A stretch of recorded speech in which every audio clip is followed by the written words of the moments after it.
kita hubungkan urusan korupsi ini soal pemiskinan. Dengan cara seperti itu, kita tidak perlu membuat dalil-dalil normatif mengenai anti korupsi. Yang harus kita lakukan adalah kalau kita terjadi korupsi, maka terjadi proses pemiskinan. Dan berikutnya adalah politik dinasti yang tadi saya ceritakan pada teman-teman semua. Kita harus kritis terhadap kecenderungan reproduksi politik dinasti. Kenapa ini dilakukan? Karena dengan cara seperti itu potensi abuse of power makin gede.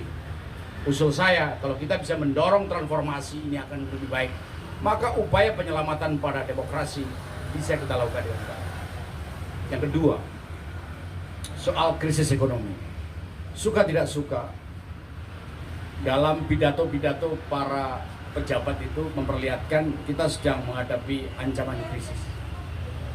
Krisis dalam skala yang global diterjemahkan oleh mereka negara maju.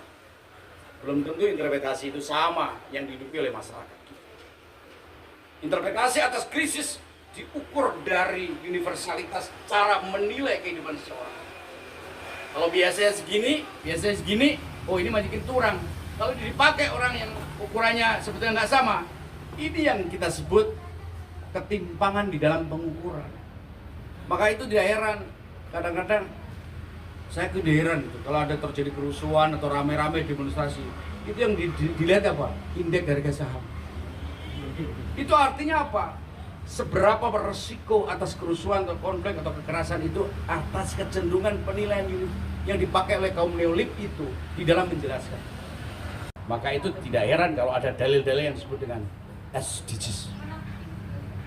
SDGs itu adalah cara atau instrumen yang dipakai oleh mereka di dalam mengukur sebuah kelayakan. Tapi belum tentu ukuran kelayakan itu sudah kompatibel dengan realitas sesungguhnya.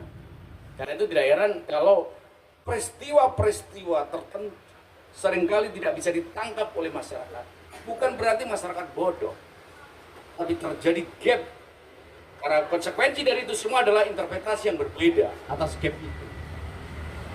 Teman-teman yang saya hormati,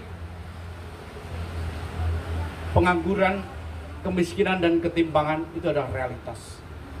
Ketika teman-teman para buruh di PHK, terus kemudian dan antara dibuat, tidak ada hubungannya dengan soal itu, dengan upaya menjawab krisis atas pekerja. Ketika terjadi atas nama jargon efisiensi, transfer ke daerah dikurangi, daerah kolaps, muncullah inisiatif dari pemerintah daerah menaikkan